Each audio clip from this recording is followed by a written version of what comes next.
కూడా నా యొక్క నమస్కారం. చాలామంది పెద్దవాళ్ళు మాట్లాడే వాళ్ళే ఉంది కాబట్టి ఎక్కువ టైం తీసుకోకుండా నేను ముఖ్యంగా ఇరిగేషన్ మంత్రివర్యులు మన జిల్లాకు వచ్చారు కాబట్టి అన్న ఇంతకుముందు మొన్న కూడా రివ్యూ చేయడం జరిగింది. మా ప్రాంత ప్రజలు దగ్గర 6 మండలాలలో సాగునీరు లేక మరి బోర్ల మీద ఆధారపడి ఉండి చాలా ఇబ్బంది పడుతూ ఉన్నారు.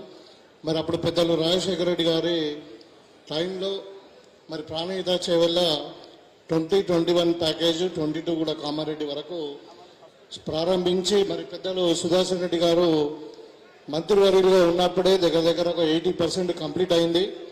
ఇప్పుడు తక్కువ డబ్బులతో మన గవర్నమెంట్ పాలసీ కూడా మరి తక్కువ డబ్బులు పెడితే ఎక్కువ ఆయకట్టు వచ్చే ప్రాజెక్టులను మనం కంప్లీట్ చేద్దామని చెప్పి మీరు ఆల్రెడీ ప్రకటించారు. మన రివ్యూలో కూడా మీరు చెప్పారు తప్పకుండా దానికి ఫండ్స్ రిలీజ్ చేసి మరి కంప్లీట్ చేస్తామని చెప్పారు. దయచేసి ఇది ఎట్టి పరిస్థితులలో ఈ 2-3 సంవత్సరాలలో మనం కంప్లీట్ చేసుకుంటే మాకు మా నియోజకవర్గము తర్వాత బాల్కొండ కలిసి ఒక 2 లక్షల ఎకరాలకు తర్వాత కామారెడ్డి ఎల్లారెడ్డి కలిసి ఒక 2 లక్షల ఎకరాలకు నీళ్లు అందుబాటులో ఉంటాయి. కాబట్టి మీకు దయచేసి స్పెషల్ ఇంట్రెస్ట్ తీసుకొని టాప్ మోస్ట్ ప్రయారిటీ కింద ఈ ప్రాజెక్టును కంప్లీట్ చేయాల్సిందిగా విన్నవించుకుంటున్నాను.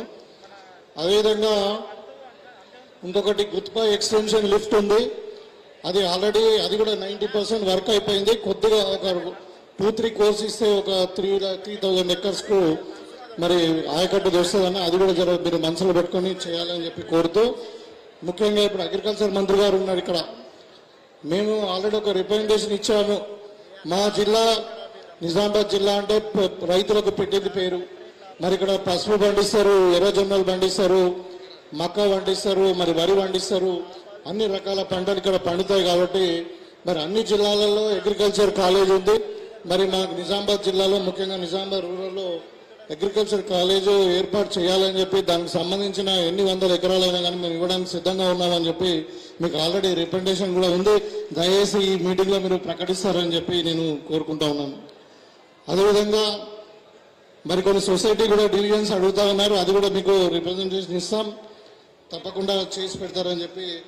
ఇంకొకటి మరి చాలామంది రైతులు 2 లక్షల లోపల ఉండి కూడా కొంచెం రుణమాఫీ కాలేదు. వాళ్ళందరూ కూడా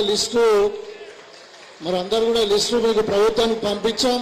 మేము కూడా ఇప్పుడు మీకు లిస్ట్ ఇస్తున్నాం. వీలైతే మరి వాళ్ళందరూ కూడా 2 లక్షల లోపల ఉన్న రైతులందరూ కూడా రుణమాఫీ చేయించే బాధ్యత మీరు తీసుకుంటారని చెప్పి కోరుకుంటూ, మరి ఇంత చక్కటి కార్యక్రమం 5 జిల్లాలకు సంబంధించిన రైతు సదస్సు మరి నిజామాబాద్ జిల్లాలో ఏర్పాటు చేయడం, మరి మీరందరూ ఈ మీటింగ్ హాజరై మరి రైతులను చైతన్యపరచడం, మరి రైతులు కూడా 3 రోజుల్లో ఎన్నో విషయాలు హార్టికల్చర్ విషయం కావచ్చు, ఎనిమల్ హస్బెండరీ విషయం కావచ్చు, మరి ఫిషరీస్ కావచ్చు, అన్ని రంగాలలో రైతులు చైతన్యంగా ఇంకా వ్యవసాయ రంగాన్ని మనము ముందుకు తీసుకుపోవడానికి ఉపయోగపడుతుందని చెప్పి మరి ఈ కార్యక్రమాన్ని తీసుకున్నటువంటి మన అగ్రికల్చర్ మంత్రి గారు తుమ్మల నాగేశ్వరరావు గారికి ప్రత్యేకమైన ధన్యవాదాలు తెలియజేసుకుంటూ, మరి ఇవాళ ముఖ్యంగా ఇప్పుడు ఇంతకుముందు బీజేపీ ఎమ్మెల్యే రాకేష్ రెడ్డి గారు మాట్లాడి ఎక్కడ కూడా మరి ప్రాబ్లం లేదు.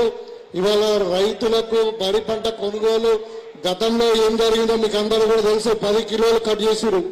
ఇవాళ పోయిన వర్షాకాలం కానీ ఏసంగి కానీ మళ్ళీ ఇప్పుడు ఈ వేసంగిలో కూడా విపరీతమైన పంట పండుతా ఉంది. మన జిల్లాలోనే 12 లక్షల మెట్రిక్ టన్నులు వచ్చినా కానీ ఎక్కడ కూడా మరి ఇబ్బంది కాకుండా ఇవాళ మనం కొనుగోలు కేంద్రాలను చేస్తూ ఉన్నాం. మరి గతంలో ఇప్పుడు బీజేపీ పాలిత రాష్ట్రాలలో ఎక్కడైనా ఏమైనా చేస్తుంటారేమో నేను అడుగుతూ, మరి వాళ్ళు చెప్తారు కానీ ఏం చేయరు. కాబట్టి నిజంగా కూడా నేను సివిల్ సప్లై మంత్రి గారిని, మరి పోలీస్ డిపార్ట్మెంట్ను, రెవెన్యూను, మరి ఈవెన్ వీళ్ళందరూ కోఆపరేటివ్ సెక్టర్ అందరూ నేను అభినందిస్తా ఉన్నా. ఇంత పెద్ద ఎత్తున వరి కొనుగోలు చేసి మరి వారం రోజుల్లోనే డబ్బులు కూడా అందుతున్నాయి. ఎక్కడ ఇబ్బంది లేకుండా రైతులు హ్యాపీగా ఉన్నారన్నా. మీరు ధన్యవాదాలు మీకు ఈ సందర్భంగా. Thank you.